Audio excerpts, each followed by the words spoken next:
वास्तव में हम अपने शरीर से नहीं अपितु अपने मन तथा बुद्धि से कर्म करते हैं। अतएव यदि मन तथा बुद्धि सदैव परमेश्वर के विचार में मग्न रहे तो स्वाभाविक है कि इंद्रियां भी उनकी सेवा में लगी रहेंगी। इंद्रियों के कार्य कम से कम बाहर से तो वे ही रहते हैं, लेकिन चेतना बदल जाती है। भगवत गीता हमें सिखाती है कि किस प्रकार मन तथा बुद्धि को भगवान के विचार में लीन रखा जाए।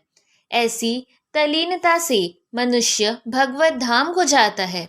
यदि मन कृष्ण की सेवा में लग जाता है तो सारी इंद्रियां स्वतः उनकी सेवा में लग जाती है। यह कला है और यही भगवत गीता का रहस्य भी है कि श्री कृष्ण के विचार में पूरी तरह मग्न रहा जाए। आधुनिक मनुष्य ने चंद्रमा तक पहुंचने के लिए कठोर संघर्ष किया है, लेकिन उसने अपने आध्यात्मिक उत्थान के लिए कठिन प्रयास नहीं किया। यदि मनुष्य को 50 वर्ष आगे जीना है तो उसे चाहिए कि इस थोड़े समय को भगवान का स्मरण करने के अभ्यास में लगाए। यह अभ्यास भक्ति योग है।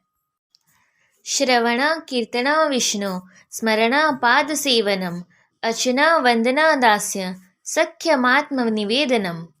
ये 9 विधियां हैं जिनमें स्वरूप प्रसिद्ध व्यक्ति से भगवत गीता का श्रवण करना सबसे सुगम है। तब व्यक्ति भगवत चिंतन की ओर मुड़ेगा। इससे परमेश्वर का स्मरण होगा और शरीर छोड़ने पर आध्यात्मिक शरीर प्राप्त होगा जो परमेश्वर की संगति के लिए उपयुक्त है। भगवान आगे भी कहते हैं, अभ्यास योग युक्तेन चेतसा नान्यगामिना परमं पुरुषम दिव्य याति पार्थानुचिंतयेन। हे अर्जुन, जो व्यक्ति पथ पर विचलित हुए बिना अपने मन को निरंतर मेरा स्मरण करने में व्यस्त रखता है और भगवान के रूप में मेरा ध्यान करता है, वह मुझको अवश्य प्राप्त होता है। यह कोई कठिन पद्धति नहीं है, तो भी इसे किसी अनुभवी व्यक्ति से सीखना चाहिए। तद्व्यज्ञानात् स गुरुमेवा भेगछेत। मनुष्य को चाहिए कि जो पहले से अभ्यास कर रहा हो उसके पास जाए। मन सदैव इधर उधर उड़ता रहता है, किंतु मनुष्य को चाहिए कि मन को भगवान श्री कृष्ण के स्वरूप पर या उनके नामोच्चारण पर केंद्रित करने का अभ्यास करे। मन स्वभावतः चंचल है, इधर उधर जाता रहता है, लेकिन यह कृष्ण की ध्वनि पर स्थिर हो सकता है। इस प्रकार मनुष्य को परमम पुरुषम अर्थात दिव्य लोक में भगवान का चिंतन करना चाहिए और उनको प्राप्त करना चाहिए। चरम अनुभूति या चरम उपलब्धि के साधन भगवत गीता में बताए गए हैं और इस ज्ञान के द्वार सबके लिए खुले हैं। किसी के लिए रोक टोक नहीं है।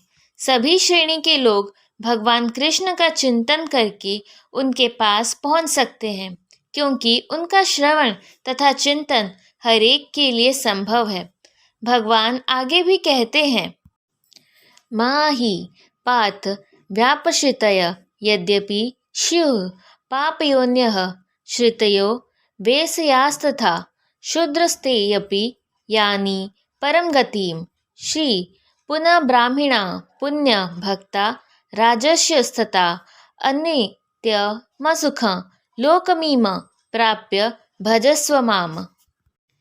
इस तरह भगवान कहते हैं कि वैश्य, पतिता, स्त्री या श्रमिक अथवा अधम योनि को प्राप्त मनुष्य भी ईश्वर को पा सकता है। इसे अत्यधिक विकसित बुद्धि की आवश्यकता नहीं पड़ती। बात यह है कि जो कोई भक्ति योग के सिद्धांत को स्वीकार करता है और परमेश्वर को जीवन के आश्रय तत्व के रूप में सर्वोच्च लक्ष्य या चरम लक्ष्य के रूप में स्वीकार करता है, वह आध्यात्मिक आकाश में भगवान तक पहुंच सकता है।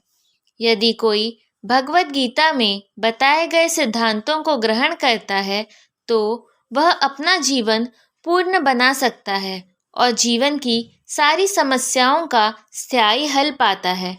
यही भगवत गीता का सार सर्वस्व है।